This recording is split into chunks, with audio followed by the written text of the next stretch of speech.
Dobar dan, dobrodošli u recepturu.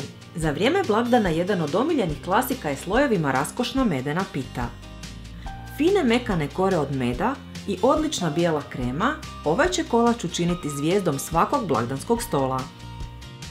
U širu posudu na štednjaku treba sipati 40 ml mlijeka, 150 g šećera i 1 vanilin šećer. Dodajemo 150 g maslaca narezanog na kockice, jedno jaje, 80 g meda i 2 g cimeta. Sve zagrijavamo do vrenja na laganoj vatri uz neprestano miješanje. Kada smjesa zavrije, kuhamo je 5 minuta i nakon toga mičemo sa strane i ostavljamo da se malo prohladi. U posudu za miješanje sipamo 500 g glatkog brašna i 10 g sode bikarbone.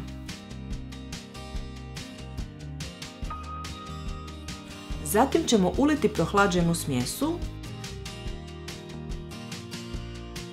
dobro izmiješati i ručno umjesiti glatko tijesto.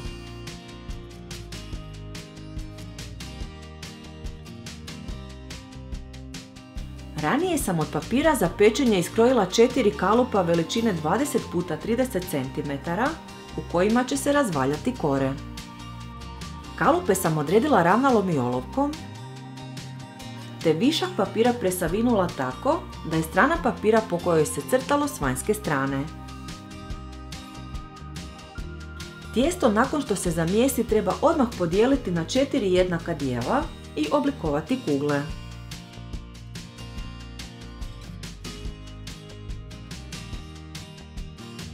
Uzet ću prvu kuglu, a preostale koje čekaju valjanje pokrijte prozirnom folijom da se ne suše. Otvorit ću kalup i pazeći na njegovu veličinu razvaljati svaku od 4 kore dok ne dobijem pravilni oblik.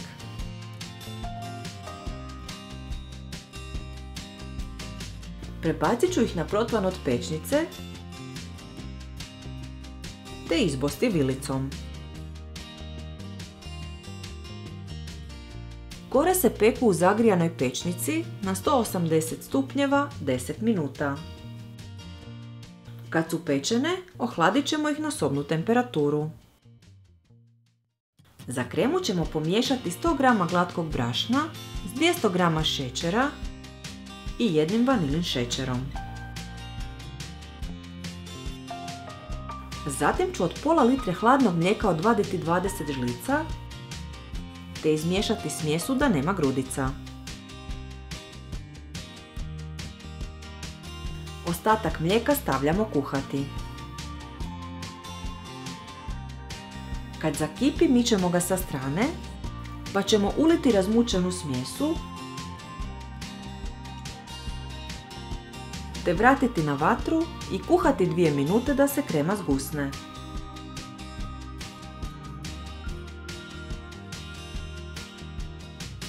Kuhanu kremu treba pokriti prozirnom folijom i ostaviti da se ohladi na sobnu temperaturu. Dok se krema hladi, pijenasto ću izraditi 200 g maslaca sobne temperature. Prije nastavka videa, pozivam vas da se besplatno prijavite na naš kanal i pritisnete zvonce kako bi dobili obavijesti o novim receptima. Ohlađenu kremu u više puta dodajemo u izrađeni maslac, te ćemo je svaki put izraditi mikserom.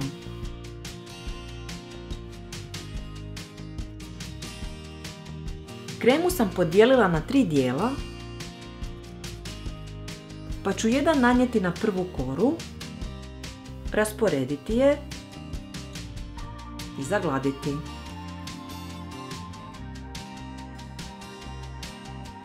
Stavljamo drugu koru,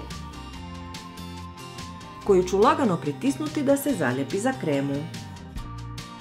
Stavit ću i zagladiti drugi dio kreme,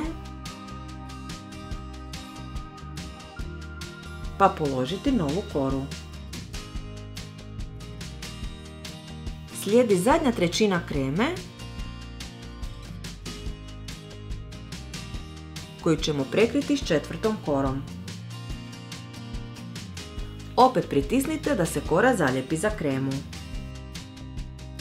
Kolač ide na hlađenje u frižider preko noći da se slojevi spoje, a kore omekšaju. Prije posluživanja i rezanja po vrhu posipajte šećer u prahu. Imajte u vidu da je ovaj kolač najboljeg okusa kada odstoji dan ili dva. Ako vam se dopao ovaj recept, dajte nam like i zapratite nas, te mi ostavite komentar ispod videa. Sve naše recepte potražite na web stranici receptura.com. Bye!